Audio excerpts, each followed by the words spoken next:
MIM अध्यक्ष असदुद्दीन ओवैसी ने हिंदुत्व को लेकर ट्वीट किया है। सुबह सुबह आज उन्होंने ये ट्वीट किया। ओवैसी ने लिखा, हिंदुत्व मानता है कि एक समुदाय के पास ही राजनीतिक शक्तियां हो। हिंदुत्व राजनीति में मुसलमानों की भागीदारी का विरोधी है। सदन में हमारी मौजूदगी हिंदुत्व की इसी धारणा के खिलाफ है। ये कहना है असदुद्दीन ओवैसी का। ट्विटर पर ट्वीट करके सुबह सुबह ये बात ओवैसी ने कही है, जिन्हें ये लगता है कि हिंदुत्व एक समुदाय के पास ही राजनीतिक शक्तियां हो, ये मानता है। मनीष शुक्ला मेरे सहयोगी हमारे साथ जुड़ गए हैं। मनीष, सुबह सुबह ये ट्वीट, क्या मायने निकाले जाएं इसके? देखिए,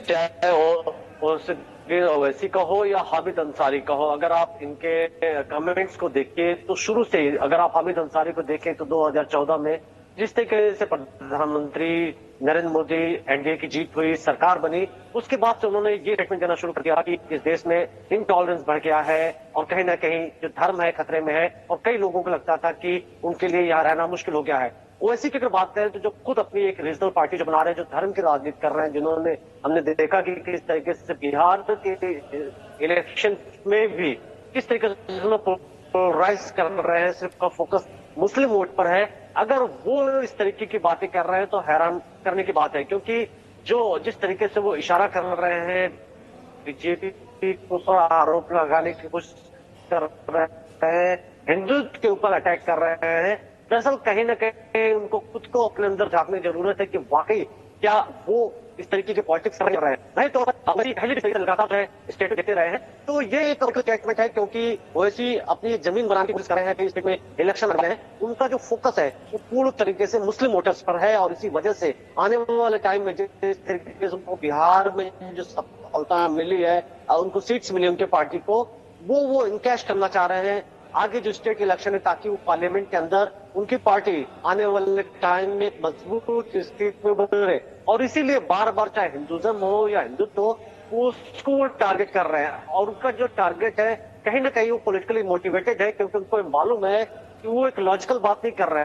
हैं। अगर कोई ऐसा शख्स बात करता जो धर्म की राजनीति पर भरोसा नहीं रखता, जो वाकई तरीके से जो भारत का सेटअप डेमोक्रेटिक, अगर उसके लिहाज बात करो तो सारी के स्टेटमेंट देख ले, या फिर वैसे के जो आजकल जो ट्वीट सारे बयान आ रहे हैं, राय तौर पर उसके ऊपर सीधा सीधा कहने के सवाल उठते हैं। और ये वही ओवैसी है मनीष, जिनका जिक्र आप कर रहे हैं, जो अपने हर भाषण में मुसलमानों को विक्टिम दिखाते हैं। हर भाषण में ये कहते हैं कि मुसलमानों पर अत्याचार हो रहा है। हर भाषण में ये कहते हैं कि हमें दबाया जा रहा है। और फिर इनसे पूछिए कि जब इन्हें वोट मिलते हैं और वोट बैंक की राजनीति ये करते हैं, तो क्या इन्हीं मुद्दों पर नहीं करते हैं? तो फिर किस मुंह से इस तरह की बातें ओवैसी सुबह सुबह करते हैं? एक और बड़ी खबर, पूर्व उपराष्ट्रपति हामिद अंसारी का बयान आया है। अपने बयान में हामिद अंसारी ने धार्मिकता और स्पष्ट राष्ट्रवाद को महामारी कहा है।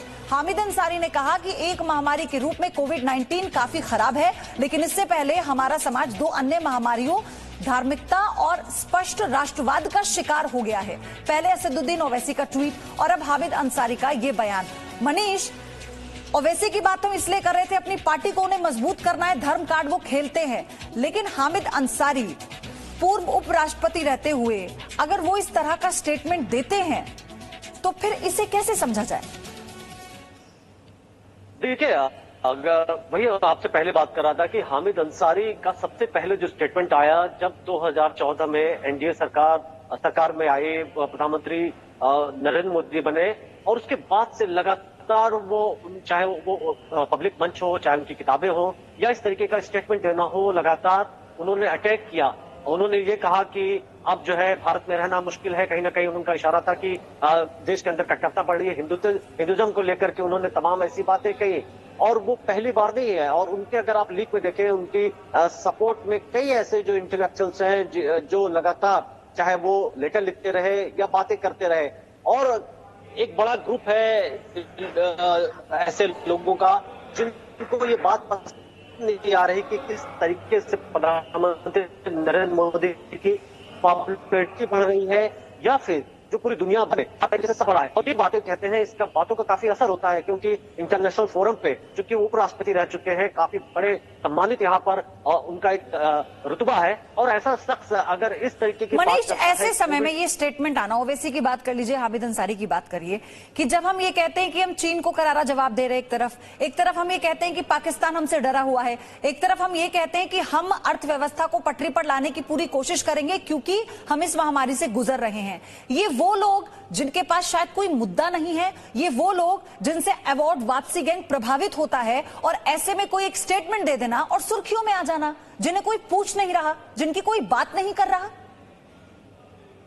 जी हाँ, कहीं ना कहीं ये भी एक फ्रस्ट्रेशन हो सकता है, क्योंकि लंबे वक्त तक ऐसे जो लोग हैं उन्होंने सरकार में, सत्ता में रहे और अचानक एक शून्य की स्थिति आ गई है, क्योंकि जो बिल्कुल जिस लेवल पर प्रधानमंत्री नरेंद्र मोदी की लोकप्रियता बढ़ रही है, देश के अंदर एक बड़ा बदलाव हो रहा है, चाहे वो सर्जिकल स्ट्राइक्स हो, चाहे फिर बड़े फैसले लेने हो, 370 जैसा जो जम्मू कश्मीर से जो आर्टिकल हटाया जाना, तो कहीं ना कहीं जमीन तलाशने की कोशिश हो रही थी कि नरेंद्र मोदी को इसके जरिए टारगेट किया जाए। लेकिन जिस लेवल पर सपोर्ट है और आने वाले वक्त में जो एक गैप बन रहा है, कहीं ना कहीं ऐसे जो लोग हैं वो बर्दाश्त नहीं कर पा रहे हैं, और यही वजह है कि लगातार ऐसे जो इंटेलेक्चुअल्स हैं वो इस तरीके के कमेंट कर रहे हैं। जबकि जमीनी स्थिति में अगर देखा जाए तो भारत के अंदर सभी जो धर्म के लोग हैं वो मिल करके रह रहे हैं, आपस में उनके बीच एक प्यार है। हालांकि यही बात तो ये लोग पचा नहीं पाते ना मनीष, यही बात तो पचा नहीं पाते कि लोग इतनी शांति से, आपसी सद्भाव से रह कैसे रहे हैं, क्योंकि इनका राजनीतिक वर्चस्व, अस्तित्व खतरे में आ जाता है। धन्यवाद आपका मनीष इस सारी जानकारी के लिए। Presenting B News app available on Google Play and App Store. Download it now.